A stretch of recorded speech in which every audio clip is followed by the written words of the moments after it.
नमस्कार. शालेय संस्कार या यूट्यूब चॅनलमध्ये आपले स्वागत आहे. नमस्कार विद्यार्थी मित्रांनो. इयत्ता 9वी गणित भाग 1 चा हा व्हिडिओ सेमी इंग्रजी व मराठी माध्यमाच्या विद्यार्थ्यांना उपयुक्त आहे. इयत्ता 9वी गणित भाग 1 प्रकरण 3 बहुपदी पॉलिनॉमियल्स या प्रकरणातील सराव संच 3.2 म्हणजेच प्रॅक्टिस सेट 3.2 मधील पहिले 3 प्रश्न आपण अभ्यासणार आहोत. सराव संच 3.2 म्हणजेच प्रॅक्टिस सेट 3.2 मधील प्रश्न पहिला. दिलेली अक्षरे वापरून उत्तरे लिहा. Use the given letters to write the answers. पहिलं गणित दिलेलं आहे. लाड गावात ए झाडे आहेत. झाडांची संख्या दरवर्षी बी ने वाढते, तर एक्स वर्षानंतर त्या गावात किती झाडे असतील. मग आता इथे गणित सोडवताना अक्षरं आपल्याला दिलेली आहेत, म्हणजे चल दिलेली आहेत, त्याचं आपल्याला गणिती रूपांतर त्या वाक्याचं करायचं आहे. मग इथे एक्स वर्षानंतर लाड गावात झाडांची संख्या बरोबर आपल्याला गणितात दिलेलं आहे की सध्या लाड गावामध्ये ए झाडे आहेत, म्हणजे आजच्या झाडांची संख्या आहे ए आणि एक्स वर्षात वाढणाऱ्या झाडांची संख्या आपल्याला काढायची आहे. म्हणजेच झाडांची संख्या दरवर्षी बी ने वाढते आहे. मग एकूण वर्ष आहेत एक्स वर्षानंतर झाडांची संख्या आपल्याला काढायची आहे आणि दरवर्षी वाढणारी झाडे आहेत बी, म्हणजे एक्स आणि बी चा गुणाकार करायचा आहे. तेवढी झाडे त्या सुरुवातीच्या झाडांमध्ये मिळवायची आहेत.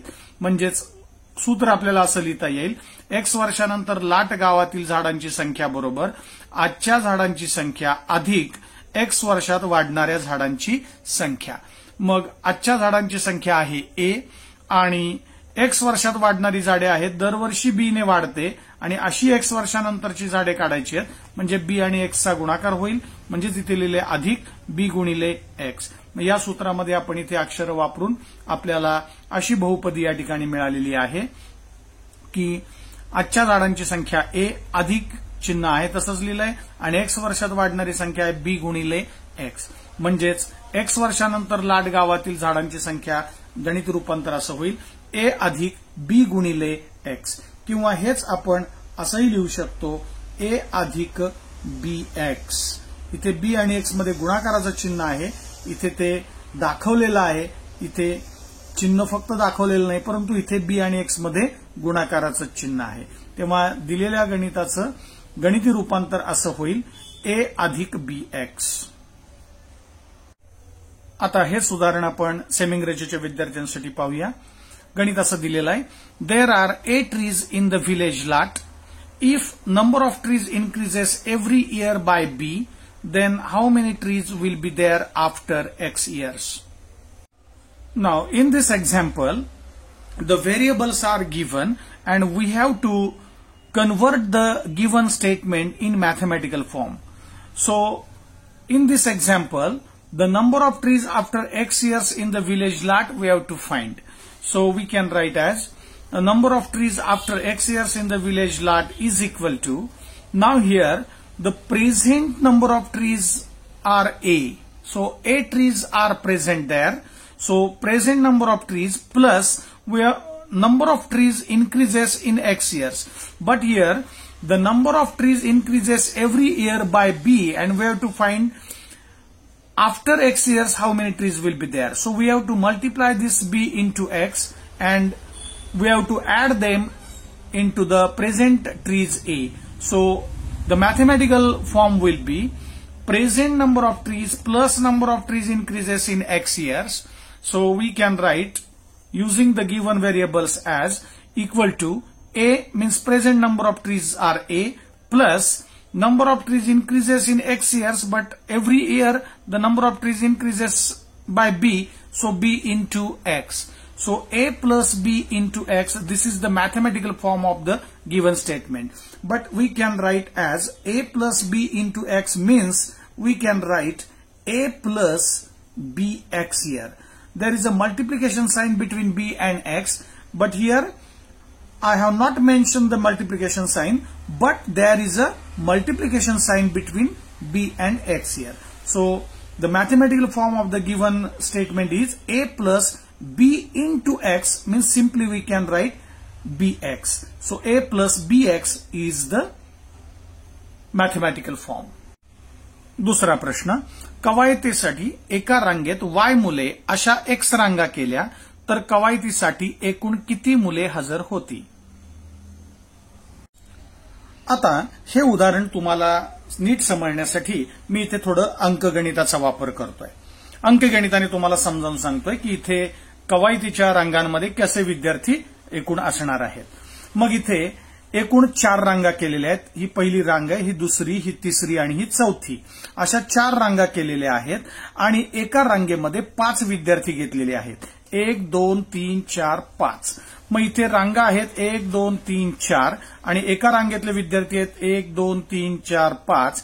म्हणजे 4 रांगा आणि एका रांगेतील विद्यार्थी 5. मग याप्रमाणे आपण डायरेक्ट इथे गुणाकार करायचा आहे 4 गुणिले 5. कारण रांगा 4 आहेत आणि एका रांगेत 5 विद्यार्थी आहेत म्हणजे 4 गुणिले 5 झाले तर 20 उत्तर येईल.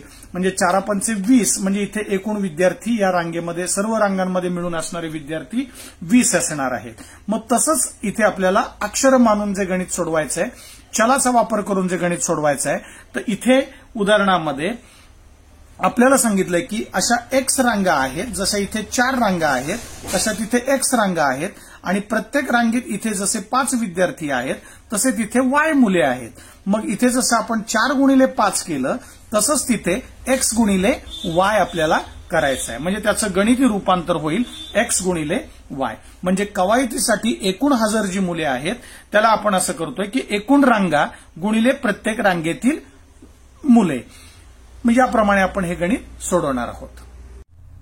म्हणून इथे आपण कवायतीसाठी एकूण हजर मुले बरोबर एकूण रांगा गुणिले प्रत्येक रांगेतील मुले याप्रमाणे जर इथे अक्षरं ठेवली, चल ठेवली तर एकूण रांगा आहेत x आणि प्रत्येक रांगेमध्ये y मुले आहेत. म्हणजे x गुणिले y केलं म्हणजेच याचं रूपांतर होईल x गुणिले y. म्हणजेच आपण लिहू शकतो xy. प्रश्न दुसरा, For the parade, there are Y students in each row and X such rows are formed. Then how many students are there for the parade in all? To understand this example, let us learn the arithmetic example. Now, in this example, there are 4 rows. This is first row, second row, third row and fourth row. And in each row there are 5 students, 1, 2, 3, 4, 5. So in all, for the parade, there are 20 students in this parade.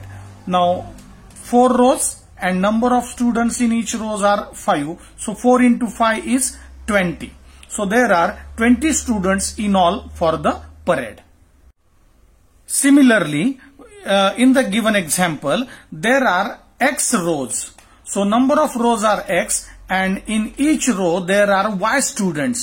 So we have to multiply them. So total rows into number of students in each row. So number of rows are X and number of students in each row are Y. So X into Y is the mathematical form of the given statement.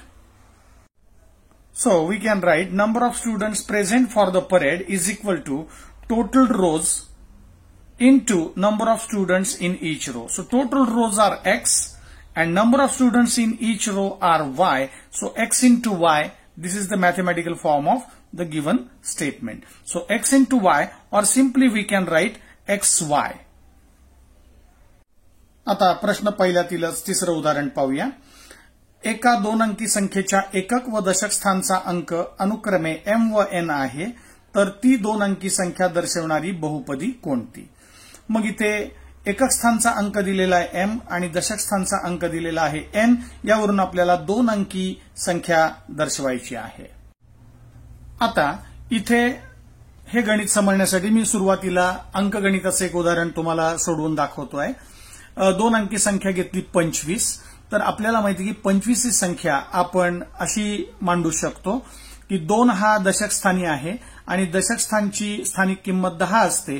त्यामुळे 2 गुणिले 10 केलं आणि 5 हा एकक स्थानी आहे त्यामुळे 5 ला 1 ने गुणलं तर या दोघांची बेरीज पुन्हा 25च येते. म्हणजे दिलेली संख्या 25 ही आपण अशी मांडू शकतो की 2 गुणिले 10 अधिक 5 गुणिले 1. म्हणजे 2 गुणिले 10 केले तर 20 येतात, 5 गुणिले 1 केलं तर 5 येतं आणि 20 आणि 5 ची बेरीज 25 येते. मग आता इथे जसं आपण स्थानिक किमतीने त्या अंकाला गुणलेलं आहे आणि दोन्ही ठिकाणी एकक आणि दशक स्थानच्या आणि त्यांची बेरीज केलेली आहे, तर तसंच आपण इथे पण अक्षरं जी दिलेली आहेत म्हणजे जी चल दिलेली आहेत त्यांचा उपयोग करून आपण त्याचं गणिती रूपांतर करणार आहोत. मग आता दिलेल्या गणितात एकक स्थानचा अंक दिलेला आहे m आणि दशक स्थानचा अंक आहे n, म्हणजे एकक स्थानच्या अंकाला 1 ने गुणायचं आहे आणि दशक स्थानच्या अंकाला 10 ने गुणायचं आहे, जसं आपण इथे केलंय.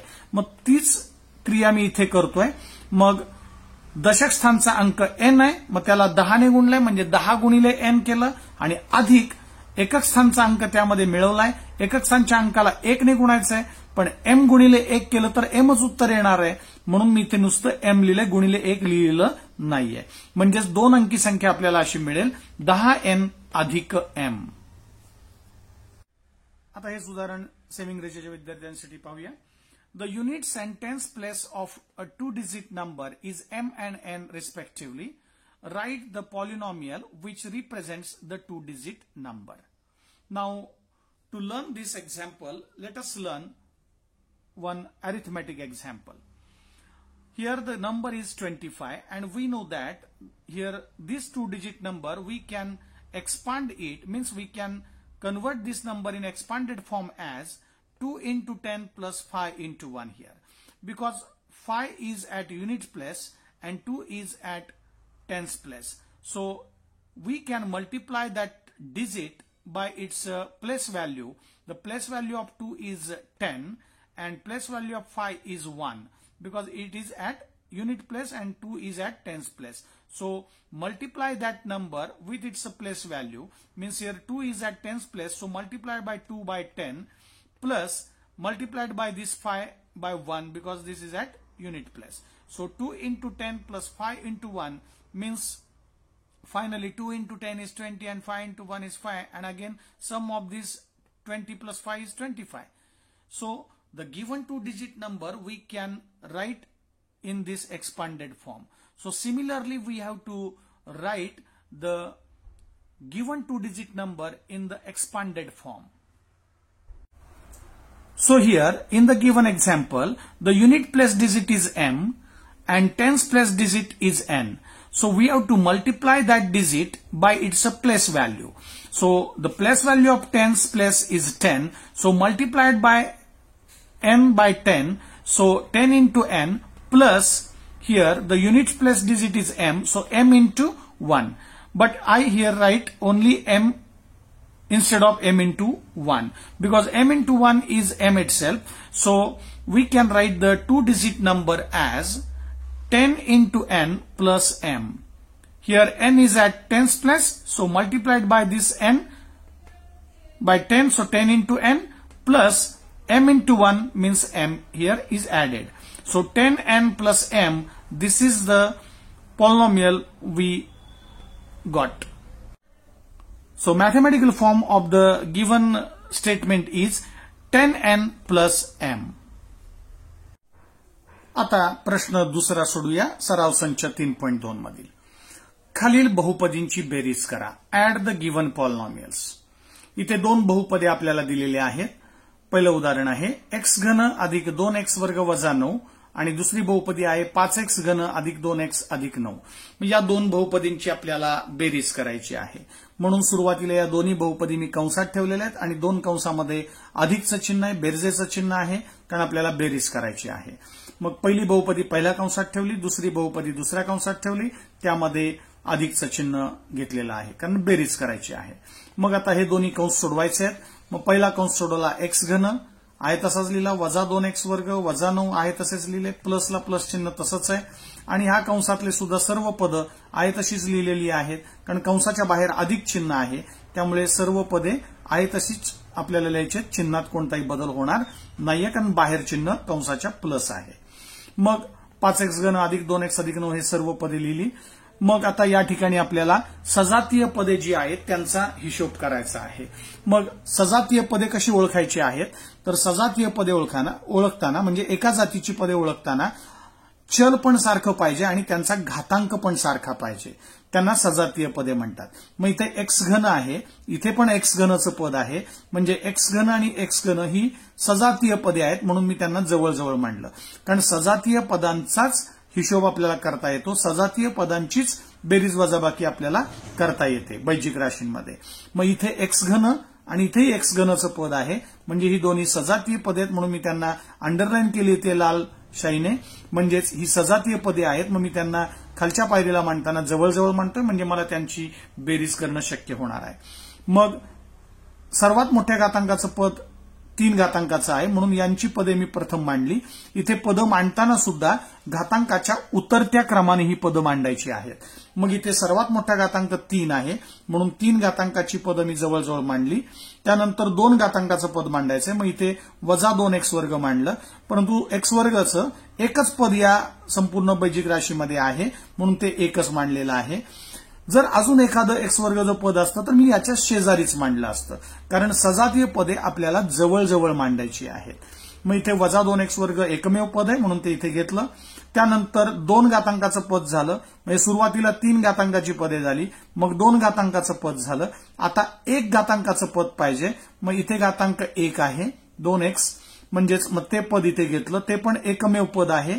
जर अजून कोणी असतं 1 घातांकाचं पद तर ते मी इथे जवळ मांडलं असतं, परंतु इथे एकच पद असल्यामुळे ते आहे तसंच घेतलेलं आहे.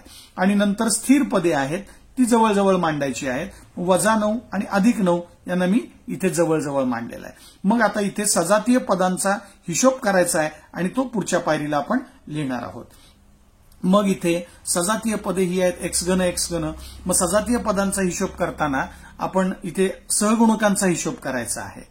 मग सहगुणक इथला आहे 1 आणि इथे आहे 5, दोघांची चिन्ह प्लस आहेत, मग समान चिन्ह आहेत, म्हणजे बेरीज करायची 5 आणि 1 6 होईल आणि उत्तराला मोठ्या संख्येचं चिन्ह द्यायचं प्लस, 5 आणि 1 6 होईल. आणि एक्स घन हा जो बीजगुणक आहे तो आहे तसाच इथे लिहायचा आहे. बीजगुणक समान आहे एक्स घन, त्यामुळे तो सामायिक आहे, त्यामुळे तो तसाच इथे लिहायचा आहे. म्हणजे या दोघांचा हिशोब, म्हणजे या दोघांची बेरीज झाली एक्स घन अधिक 5x घन ची बेरीज झाली 5 आणि इथला सहगुणक 1, 5 आणि 1 6x घन अशी या दोघांची बेरीज झाली. इथे वजा 2x वर्ग तसाच आहे, कारण ते एकमेव पद आहे. 2x पण एकमेव पद आहे, त्यामुळे ते तसंच राहिलं. आणि इथे वजा 9 आणि अधिक 9 हे कॅन्सल झाले, 9 मधून 9 गेले 0, त्यामुळे इथे 0 लिहिण्याची गरज नाहीये. म्हणजे या दोन बहुपदींची बेरीज झाली 6x घन वजा 2x वर्ग अधिक 2x. आणि या आलेल्या बहुपदीची कोटी म्हणजे सर्वात मोठा घातांक लिहायचा आहे. मग इथे घातांक आहे 3 2 1, यामध्ये सर्वात मोठा घातांक x चा 3 आहे, म्हणजे या बहुपदीची आलेल्या उत्तराची कोटी 3 आहे. इथे आपल्याला कोटी विचारलेली नाहीये, पण थोडासा कोटी लिहिण्याचा सराव व्हावा म्हणून मी इथे कोटी लिहिलेली आहे. म्हणजे या आलेल्या बहुपदीची कोटी 3 आहे. Now, first question, add the given polynomials. So, two polynomials are given. First is x cube minus 2x square minus 9 and second polynomial is 5x cube plus 2x plus 9. Now, we have to add them. So, first polynomial in first bracket and second polynomial in second bracket, and sign of addition is there because we have to add them. So, write all the terms of the first bracket as it is. So x cube minus 2x square plus 2x square minus 9 plus sign as it is. Now here the plus sign is outside the bracket. So all the terms in the second bracket also we have to write as it is. So 5x cube plus 2x plus 9. Now we have to add these two polynomials. But before that we have to write the like terms together. So, like terms, how to identify the like terms? To identify the like terms, the variable must be same and the power must be same. So, here variable is x, here is also variable x, and power is 3, here is power 3. So, these two are x cube and x cube. So, x cube terms are same, means they are like terms. So, we have to write these two terms together. So, while writing the like terms together, as well as we have to write the highest power terms first. So here highest power term is 3. So x cube terms we have to write first. Then we have to write the remaining terms as per the descending order of the powers. So first we will write x cube terms. So x cube terms are here like terms. So x cube plus 5x cube here. Then we have to write the power 2 terms. So power 2 terms is alone here. Only one term is there. So minus 2x square is as it is. Now then we have to write the power 1. So power 1 term is 2x only. So I will write here plus 2x, and at the last we have to write the constant terms. So constant terms are minus 9 and plus 9. So we have to write minus 9 plus 9 as it is. So in this way we have written here all the terms in the previous step as per the descending order of powers, and at the same time we have wrote here the like terms together. So x cube plus 5x cube minus 2x square plus 2x minus 9 plus 9. Now here x cube plus 5x cube, these are the like terms, so we have to add them. So here coefficient of x cube is 1 and coefficient of x cube is 5 here. So 5 plus 1 is 6. So x cube is common here. So we can write x cube as it is. So only we have to do the addition of coefficients here. So 5 plus 1 is 6 and x cube is common. So write x cube as it is. So addition of these two terms is 6x cube. Now minus 2x square as it is, because this is only one term. 2x is also alone term, so only one term, so as it is. Now here minus 9 and plus 9 is cancelled. So 9 minus 9 is 0. So 0 is not necessary to write here. So the addition of the given two polynomials is 6x cube minus 2x square plus 2x. Now here the degree of this polynomial is 3, because the highest index of the variable is called as degree. So index of this highest index of this variable is 3 here, because the index are 3, 2, 1. So highest index is 3, means highest power. So the degree of this polynomial 6x cube minus 2x square plus 2x is 3. Degree means the highest power of the variable. So here powers are 3, 2, 1. So highest index is 3. So degree is 3. But in the example, just only we have to add the polynomials. But we have to not mention the degree. But I wrote here degree of the polynomial also, because just for the practicing how to write the degree. So I write here degree also. आता प्रश्न दुसऱ्यातील दुसरं उदाहरण. आपल्याला बहुपदींची बेरीज करायची आहे. बहुपदी अशी दिलेली आहे, वजा 7m चा चौथा घात अधिक 5m घन अधिक √2, आणि दुसरी बहुपदी दिलेली आहे 5m चा चौथा घात वजा 3m घन अधिक 2m वर्ग अधिक 3m वजा 6. या दोन बहुपदींची बेरीज करायची, म्हणून या दोन बहुपदींना कंसात ठेवलं आणि दोन कंसामध्ये अधिकचं चिन्ह आहे. या दोन बहुपदींची बेरीज करूया. दोन्ही कंसातली सर्व पदे आहे तशीच मांडून घेतलीत, कारण कंसाच्या बाहेर अधिक चिन्ह असल्यामुळे दोन्ही कंसातली सर्व पदे सर्व आहे तशी मांडलेली आहेत. म्हणजेच वजा 7m चा चौथा घात अधिक 5m घन अधिक √2, इथे अधिक चिन्ह असल्यामुळे आतली सर्व पदे तशीच लिहिली. 5m चा चौथा घात वजा 3m घन अधिक 2m वर्ग अधिक 3m वजा 6. आता इथे पुढच्या स्टेपला मांडताना आपल्याला उतरत्या घातांकाच्या क्रमाने सर्व पदं मांडायचीच आहेत, आणि त्याचबरोबर सजातीय पदे जी आहेत ती जवळजवळ मांडायची आहेत. मग सजातीय पदे कशी ओळखायची मगाशी सांगितलेलं आहे की व्हेरिएबल पण सेम, म्हणजेच चल पण सारखं पाहिजे आणि त्याचा घातांक पण सारखा पाहिजे. म्हणजे m चा चौथा घात इथेही m चा चौथा घात आहे, म्हणजे हे दोन्ही सजातीय पदे आहेत, म्हणून मी त्यांना जवळजवळ मांडलेला आहे. वजा 7m चा चौथा आणि अधिक 5m चा चौथा, आणि याच्यात सर्वात मोठ्या घातांकाचं पद 4 आहे, म्हणून सर्वात मोठ्या घातांकाच्या पदाला प्रथम मांडायचं आहे. मग ती पदे प्रथम घेतली. मग उतरत्या क्रमाने घातांकाच्या सर्व पदे आपल्याला मांडायची आहेत, आणि सजातीय पदे असतील तर ती जवळजवळ मांडायची आहेत.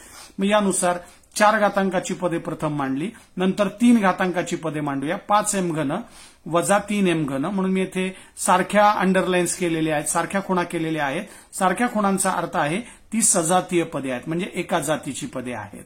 मग इथे 5m घन वजा 3m घन लिहिले. त्यानंतर 3 घातांकाचं पद झाली लिहून. मग आता 2 घातांकाची पदं लिहायची. 2 घातांकाचं एकच पद आहे 2m वर्ग, ते लिहिलं. त्यानंतर 1 घातांकाचं पद आहे, ते पण एकमेव पद आहे 3m, ते इथे लिहिलं. मग याप्रमाणे 4, 3, 2, 1 आणि 0 म्हणजे स्थिर पदे. 0 घातांक म्हणजे स्थिर पदे लिहायची आहेत, म्हणजेच √2 आणि वजा 6 हे सर्वात शेवटी लिहिलेले आहेत. कारण हे स्थिर पदे आहेत, स्थिर अंक आहेत. मग यांना सर्वात शेवटी लिहिलेला आहे. याप्रमाणे सजातीय पदे जवळजवळ मांडत असतानाच उतरत्या घातांकाच्या क्रमाने आपण पदं मांडलेली आहेत. मग पुढच्या पायरीला आपण सजातीय पदांची बेरीज करूया, म्हणजे त्यांचा हिशोब करणार आहोत. इथे हिशोब करताना सहगुणकांचा करायचा आहे, म्हणजेच -7 अधिक 5 भिन्न चिन्ह आहेत, म्हणजे वजाबाकी होईल. 7तून 5 गेले 2 आणि उत्तराला मोठ्या संख्येचं चिन्ह वजा द्यायचं आहे, म्हणजे यांचा हिशोब झाला -2 m चा चौथा घात. बीजगुणक जो आहे म्हणजे चल जे आहे ते आहे तसंच लिहायचं m चा चौथा घात. त्यानंतर इथे या दोघांचा सजातीय पदांचा हिशोब होईल. भिन्न चिन्ह म्हणजे वजाबाकी होईल. 5तून 3 गेले 2 आणि उत्तराला मोठ्या संख्येचं 5चं चिन्ह अधिक आहे, म्हणून इथे उत्तराला अधिक चिन्ह दिलं. m घनला m घन बीजगुणक तसाच इथे ठेवलेला आहे, म्हणजे 5तून 3 गेले 2 उरले, m घनला m घन तसाच लिहिला. हे 2m वर्ग आहे तसेच इथे लिहिलेले आहेत. म्हणजे पहिल्या दोघांचा हिशोब झाला -2m चा चौथा, या दोघांचा हिशोब झाला 2m घन आणि 2m वर्गाला 2m वर्ग तसेच ठेवलेले आहेत. नंतर 3m पण एकमेव पद आहे त्यामुळे ते तसंच ठेवलेलं आहे. आणि या दोघांचा हिशोब आता इथे करणी चिन्ह आल्यामुळे करता येणार नाहीये, त्यामुळं ही स्थिर पदे सुद्धा आपण अशीच ठेवलेली आहेत √2 वजा 6. आणि इथे कोटी विचारलेली नाही आहे आलेल्या उत्तराची, पण मी लिहिलेली आहे सराव होण्यासाठी म्हणून.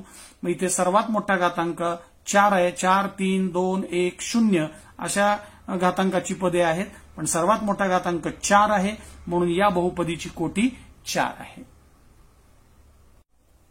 Now second example, we have to add these two polynomials. So write the two polynomials in the bracket and addition sign is there. Now we have to add these two polynomials, means we have to solve these two brackets. Now write the first bracket as it is. So -7m raised to 4 plus 5m cube plus √2. Here also plus sign is there outside the bracket. So write all the terms as it is. So 5m raised to 4 minus 3m cube plus 2m square plus 3m minus 6. Now we have to write the highest power term first. So highest power is 4 here. So we have to write the terms having 4 power first. So m raised to 4, here is also m raised to 4. So these are the like terms. So like terms means their variable must be same and power must be same. So here m raised to 4, m raised to 4, these are the like terms. So we have to write them first, and also they have the highest power. So highest power terms we have to write first. Then we have to write the remaining terms as per the descending order of the powers. So I write here -7m raised to 4 plus 5m raised to 4. So these are the like terms here. Then 5m cube, and here is also m cube term. So m cube terms are like terms here. So we have to write them. So 5m cube minus 3m cube. Then we have to write the power 2. So first we write the power 4 terms, then power 3 terms, then we have to write power 2. So power 2 terms is only one term here, 2m square. So here is power 2. So this is the only one term of power 2. So write as it is. Then we have to write the power 1 term. So power 1 term is also 3m. Only one term is there. So I write here 3m as it is. Now here the constant terms, √2 and -6. So these two are the constant terms. So I write at the last. So in this way we wrote all the terms here like terms together, as well as we wrote the remaining terms in their descending order of powers. So 4 power, 3 power, 2 power, 1 and power 0. So in this way we have to write all the terms. Now we have to add them. So here like terms are m raised to 4, m raised to 4. So m raised to 4 as it is, and here the coefficients are -7, 5. So different sign subtraction. So 7 minus 5 is 2, and give the big sign minus here. So the subtraction of these two terms is -2m raised to 4. Similarly here, different sign subtraction. So 5 minus 3 is 2, and give the big sign plus here, and m cube is common, so as it is. So 5 minus 3 is 2m cube. 2m square as it is. 3m is also as it is because these are the only one terms, and √2 minus 6 are also as it is. So this is the addition of the given two polynomials, and here the highest power is 4. So degree of this polynomial is 4. The powers are 4, 3, 2, 1 and 0. So highest index is 4 and highest index of the variable is called as degree. So degree of this polynomial is 4. प्रश्न दुसऱ्यातील तिसरं उदाहरण पाहूया. 2y वर्ग अधिक 7y अधिक 5 पहिली बहुपदी दिलेली आहे. दुसरी बहुपदी आहे 3y अधिक 9 आणि तिसरी बहुपदी आहे 3y वर्ग वजा 4y वजा 3. आपल्याला इथे बहुपदींची बेरीज करायची आहे. मग 3 बहुपदी दिलेल्या आहेत. या तीनही बहुपदींना 3 कंसामध्ये ठेवलेलं आहे आणि प्रत्येक कंसामध्ये इथे 2 कंसामध्ये इथे अधिकचं चिन्ह ठेवलेलं आहे, कारण आपल्याला या तिन्ही बहुपदींची बेरीज करायची आहे, म्हणून बेरजेचं चिन्ह लिहिलेलं आहे.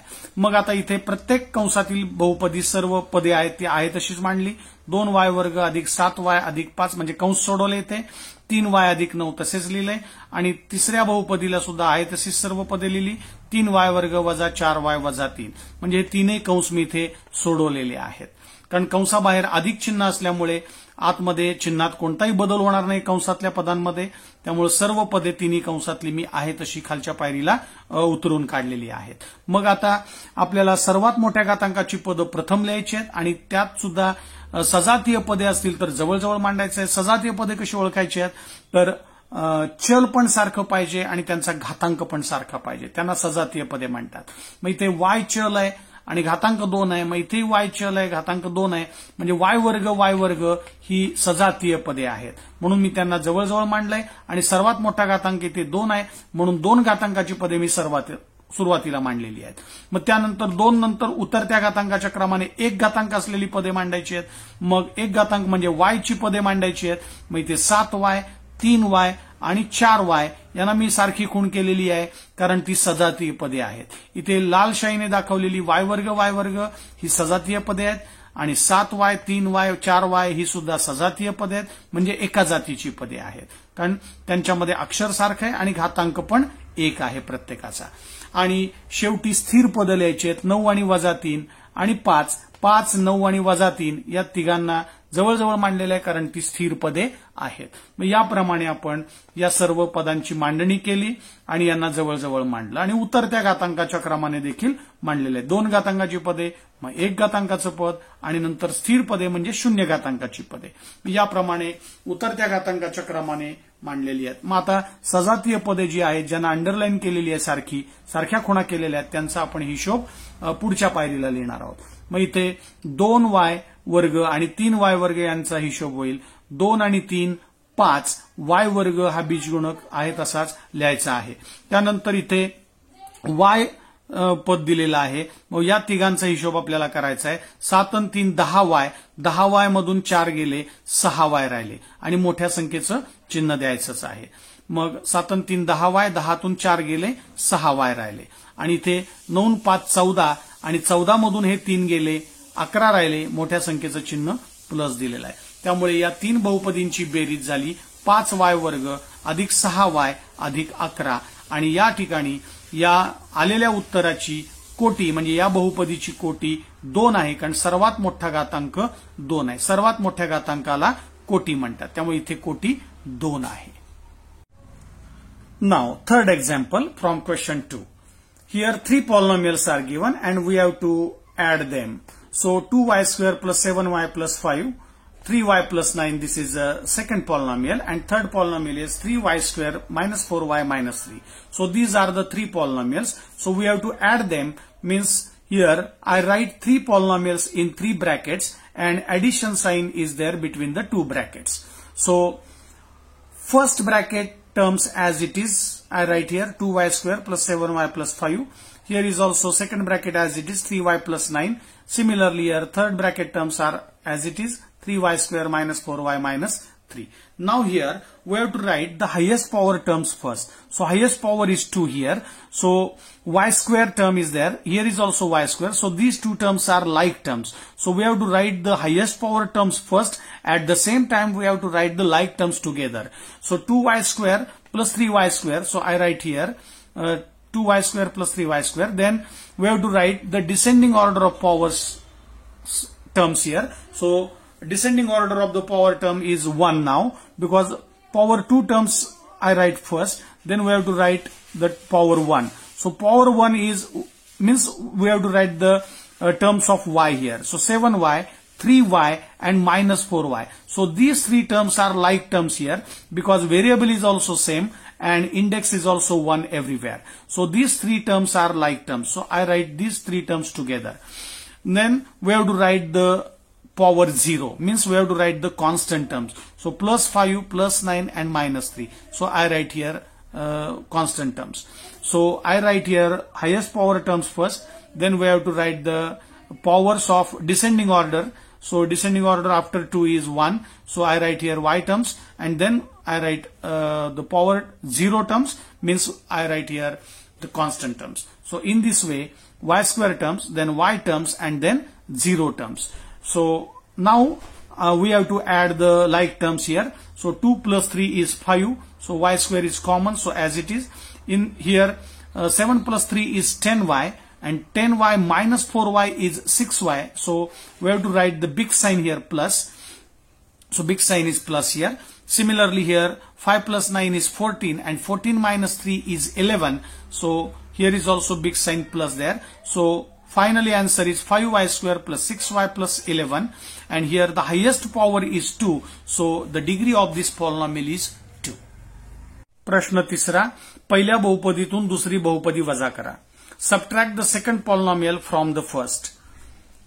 पहिलं उदाहरण, x वर्ग वजा 9x अधिक √3 आणि दुसरी बहुपदी दिलेली आहे वजा 19x अधिक √3 अधिक 7x वर्ग.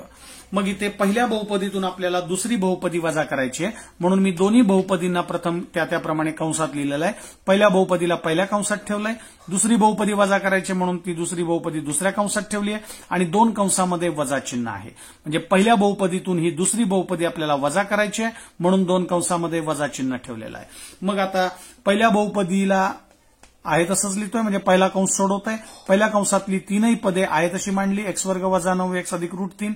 आता इथे वजा चिन्ह असल्यामुळे, कंसाबाहेर वजा चिन्ह असल्यामुळे आतली चिन्ह बदलून घ्यायची आहेत. मग आतमध्ये वजा 19x आहे ते प्लस झाले, इथे अधिक √3 आहे ते वजा झाले, आणि इथे अधिक 7x वर्ग आहे ते वजा 7x वर्ग झाले. जेव्हा जेव्हा कंसाबाहेर वजा चिन्ह असेल त्यावेळेला आतल्या पदांची चिन्हे बदलून घ्यायची आहेत. म्हणजे वजा असेल तर ते अधिक होईल, आणि अधिक असतील तर ती वजा होतील. याप्रमाणे चिन्ह बदलून घेतली. आता आपण सजातीय पदे जी आहेत त्यांना आपण जवळजवळ मांडणार आहोत. त्याच वेळेला सर्वात मोठ्या घातांकाची पदे प्रथम मांडायची आहेत, आणि उतरत्या घातांकाच्या क्रमाने सर्व पदे मांडत जायची आहेत. मग आता सर्वात मोठ्या घातांकाचं पद इथे 2 आहे. मग 2 घातांकाची इथे 2 पदे आहेत, x वर्गाची पदे आहेत, म्हणजे ही सजातीय पदे आहेत. म्हणून मी त्यांना सारखी खूण केलेली आहे, लाल रंगाने ते दाखवलेले आहेत, लाल अंडरलाईन केलेली आहे.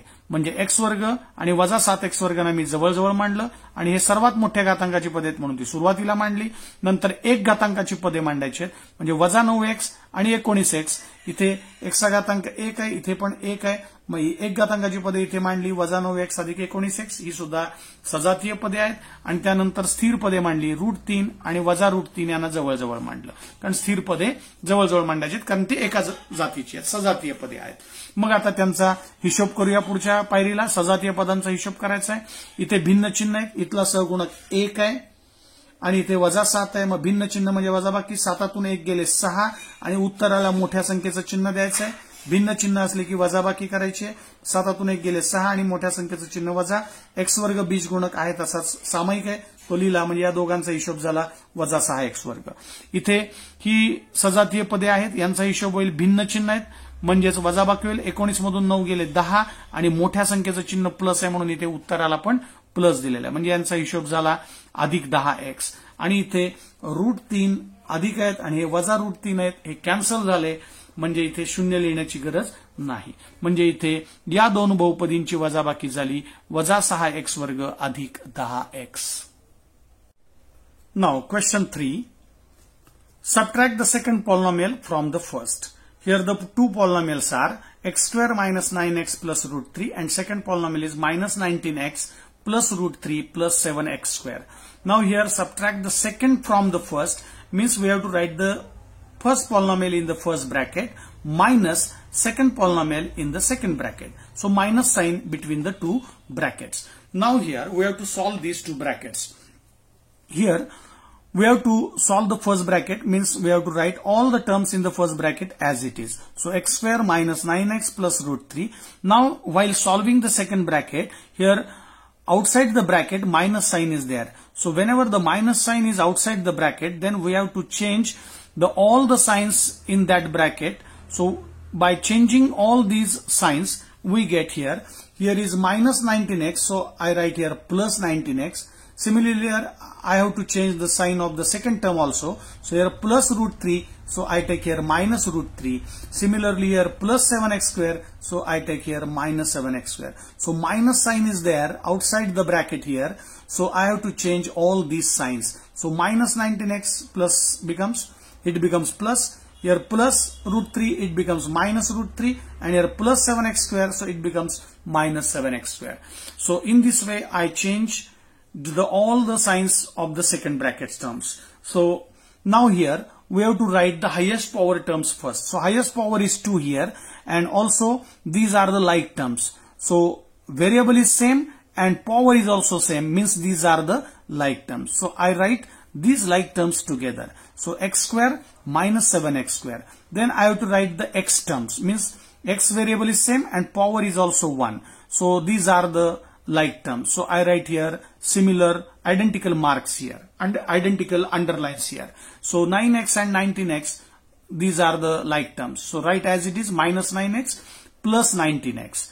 Now similarly, here the constant terms are also the like terms. So root 3 minus root 3 I write together. Now here we have to do the subtraction of these like terms here, because different sign is there. So here is different sign. Here's coefficient of x square is 1. So plus 1 minus 7 means different sign means subtraction. So 7 minus 1 is 6, and give the big sign minus here, and x square is common, so write as it is. So subtraction of these like two terms are minus 6x square. Similarly here minus 9 plus 19. These are the coefficients. So different sign subtraction. So 19 minus 9 is 10, and give the big sign plus here. And so x is common as it is. Now here plus root 3 and minus root 3 gets cancelled. So it becomes 0 here. So there is no need to write the 0 here. So the subtraction of these two polynomials is minus 6x square plus 10x. आता प्रश्न तिसऱ्यातील दुसरं उदाहरण पाहूया. बहुपदींची वजाबाकी करायची आहे. पहिल्या बहुपदीतून दुसऱ्या बहुपदीला आपल्याला वजा करायचं आहे. बहुपदी अशी दिलेली आहे, 2ab वर्ग अधिक 3a वर्ग b वजा 4ab अशी पहिली बहुपदी दिलेली आहे. दुसरी बहुपदी आहे 3ab वजा 8ab वर्ग अधिक 2a वर्ग b. मग पहिल्या बहुपदीतून दुसऱ्या बहुपदीला वजा करायचं आहे, म्हणून पहिली बहुपदी पहिल्या कंसात लिहिली, दुसरी बहुपदी दुसऱ्या कंसात लिहिली, आणि दोन कंसामध्ये वजा चिन्ह ठेवलं, म्हणजे पहिल्या बहुपदीतून दुसरी बहुपदी इथे वजा होईल. मग पहिल्या कंसातील बहुपदीची सर्व पदे आहे तशीच मांडली, 2ab वर्ग अधिक 3a वर्ग b वजा 4ab. आणि दुसऱ्या बहुपदीला मांडताना इथे बाहेर वजा चिन्ह असल्यामुळे आपल्याला इथे थोडी काळजी घ्यायची आहे, आतली चिन्ह बदलून घ्यायची आहेत. मग इथे बाहेर वजा चिन्ह आल्यामुळे आतली चिन्ह बदलायची आहे. मग इथे अधिक 3 होते, तर इथे वजा 3ab झाले. इथे वजा 8ab वर्ग आहेत, मग इथे लिहिताना अधिक घेतलंय, हे वजा चिन्हाचं अधिक केलंय, आणि इथे अधिक चिन्ह होतं ते वजा केलेलं आहे. म्हणजे 2a वर्ग b आहे अधिक, तर इथे लिहिताना मी वजा 2a वर्ग b लिहिलंय. म्हणजे इथलं अधिकचं वजा झालं, इथे वजाचं अधिक झालं, आणि हे अधिकचं वजा झालं. म्हणजे बाहेर वजा चिन्ह असेल तर आतली चिन्ह बदलायची आहेत.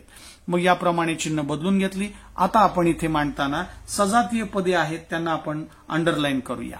मग सजातीय पदे कशी ओळखायची आहेत, तर चल पण सारखं पाहिजे आणि त्यांचे घातांक पण सारखे पाहिजेत.